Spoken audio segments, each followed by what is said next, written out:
My guest today on 12 Minutes With is the Director General of the European Space Agency, Dr. Joseph Aschbacher. Sir, thank you so much for joining us today. I want to start with talking to you about the eastern flank. Europe has been rattled by drone attacks. We've seen them in Finland and more recently in Romania. What role does the European Space Agency play in bolstering Europe's security? Yeah, of course, what happens now on the security front is very concerning for everyone, every European citizen and even beyond. What do we do as European Space Agency? Of course, I have to distinguish the roles of us compared to the defense community. That means the military units in the different countries. We are not a military organization. We are a space agency. And as a space agency, we develop technology that can be utilized by other users, including the defense community. So our job and my job is to, first of all, define together or on the basis of requirements from the security defense communities or other users to define the space infrastructure that is needed in order to help them collecting information, communicating, navigating, and really being sure that they have the tools that space can provide for their defense purposes. And now Europe has really ramped up defense spending. You have said yourself that Europe should also double its spending on space. But because Europe is now, on the one hand, being tightly squeezed with its budgets, and on the other hand, rapidly increasing this defense spending, how do you see that this is feasible? Do you say this is really necessary to invest in space? I mean, this is really necessary. Just take the three arguments that are really supporting the investments in space. Number one, space technology is utilized every single day by you, by me, by all the citizens in Europe, from communication to weather forecasts to Earth observation, agriculture, forestry, health. Many domains are really using data from satellites or satellite technology every single day. Number two, space is an economic growth sector. We are having a space economy today of about 600 billion euros. It grows to a 1.8 trillion euros in the next decade. That means about 10% per year. We are increasing our space economy, or the world is increasing the space economy. And yes, of course, Europe wants to be part of it, and Europe wants to not only be part, but drive some of these sectors. And number three, yes, defense and security are driving factors today because space is essential for defense elements, for capacities, for all the domains on the air, on the ground, on the sea, and obviously in space itself. And there we have a relatively good situation at the moment in Europe.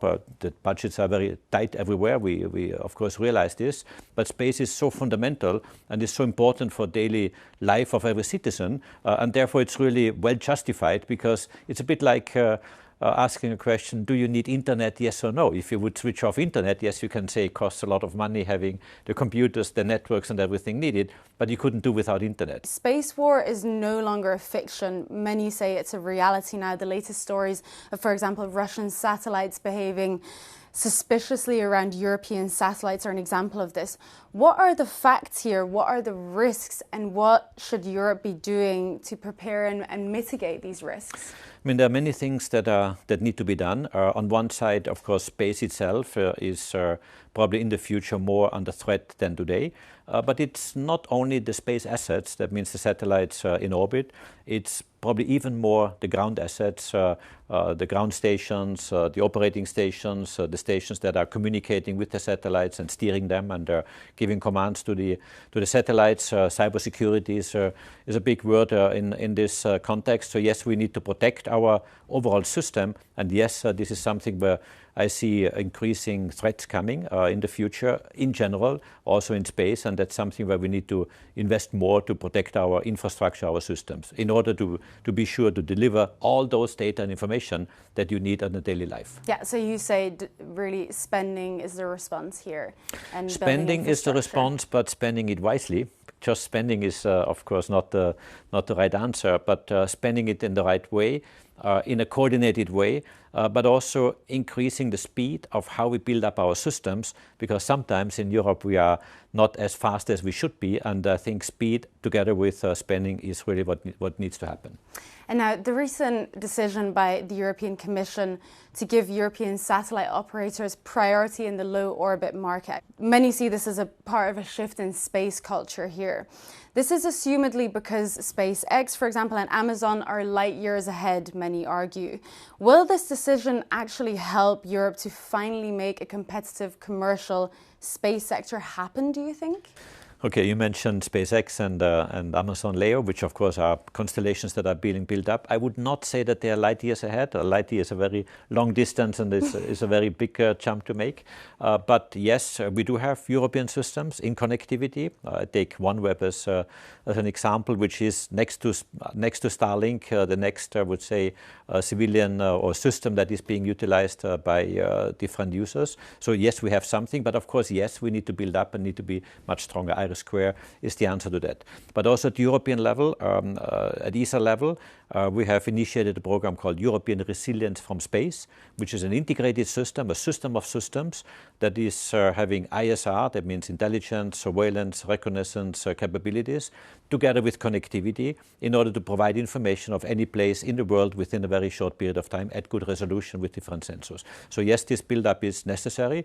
We have the capacity, we have the industry, we have the excellence in terms of technologies that we need, but we need to invest, we need to do it, and we need to do it fast.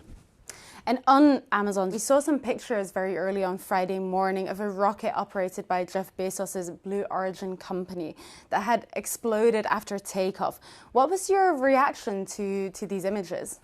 When I see images like this, it's always, it makes me very sad because I know how much effort is behind in developing a rocket, in developing the engines, in testing them, in bringing them to orbit. This was only one of the very first flights, so therefore it's really in the ramp-up phase, and this is certainly something that concerns me. And I'm really saying this because we are living through a ramp-up of a new rocket ourselves. We have developed the Ariane 6 rocket.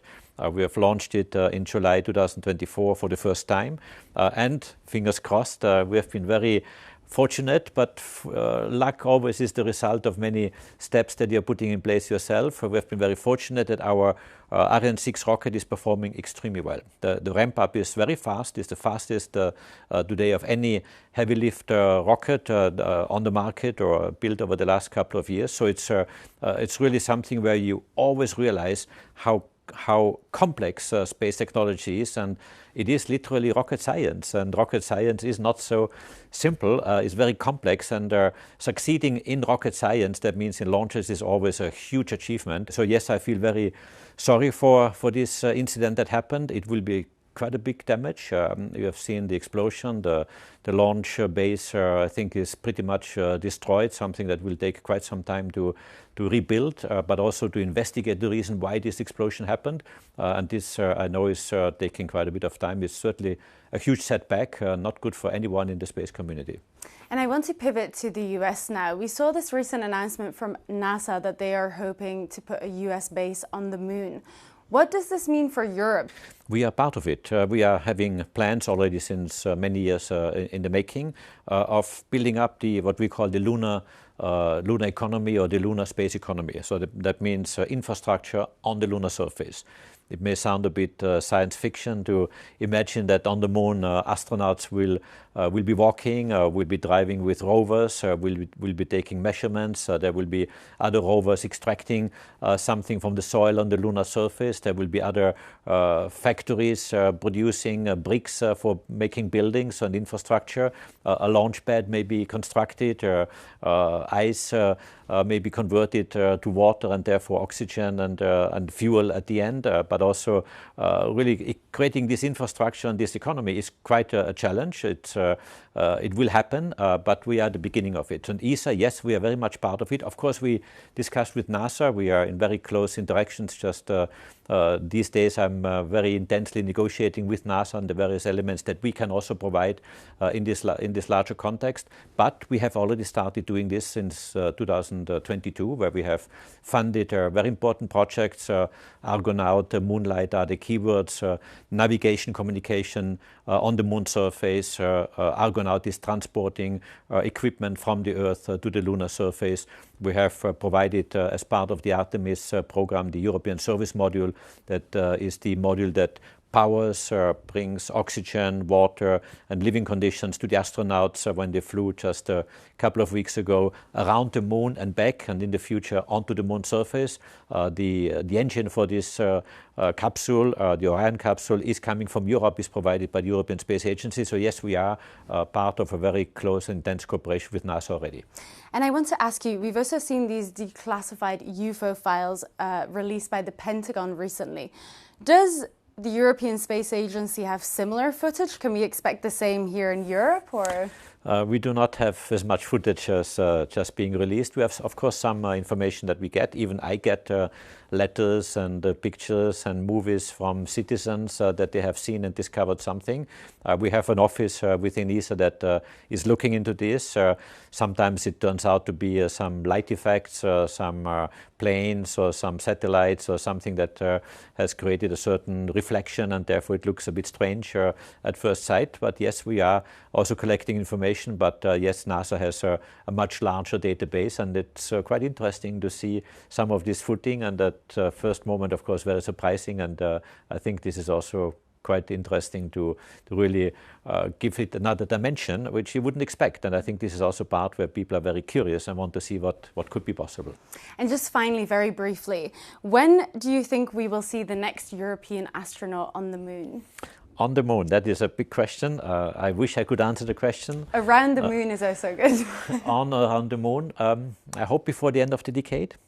We will, of course, partner with NASA because they are our partner for astronaut flights and including to the lunar surface. But this is not yet agreed. I just want to be very clear. But we are discussing with NASA very intensely to make this possible for Europeans as fast as possible. Dr. Aschbacher, thank you so much for your time. Thank you.